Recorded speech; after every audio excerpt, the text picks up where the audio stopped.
அமெரிக்க அதிகாரி இந்திய பொருளுக்கு இன்னும் வரி அதிகமாக போடுவேன் அப்படின்னு ஆணித்தரமாக பேசிட்டு இருக்கிறாரு. இது அண்ணனுடைய கருத்து. நான் வரவேற்கிறேன், போடட்டும். அப்பாவது எங்களுக்கு அறிவு வருதான்னு பார்ப்போம். அவன் சொல்றான் இந்தியாவின் சந்தையை கைப்பற்றிட்டோம்னு.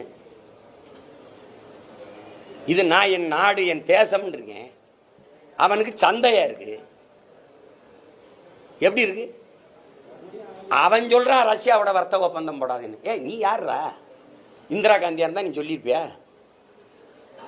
சொல்லுங்க. அந்த நாட்டில் போய் பேசிட்டு வந்தது, அமெரிக்காவில் போய் பேசிட்டு வந்தது. நீ என் நாட்டு பாதுகாப்புல நீ தலையிடாதுன்ட்டு. அந்த மாதிரி தலைவர்கள் இப்போ உண்டா? நீ என்னைக்கு தனியார் மயம், தாராளமயம், உலகமயம், பிரைவேட்டைசேஷன், லிபரலைசேஷன், குளோபலைசேஷனை ஏற்றுக்கிட்டு கையெழுத்து போட்டியோ அன்னைக்கு முடிஞ்சிட்டது. வேர்ல்டு ட்ரேட் ஆர்கனைசேஷன், அவை உலக வர்த்தக அமைப்பு என்ன சொல்லுதோ அதை நீ கேட்குற ஆளாக ஆகிட்ட.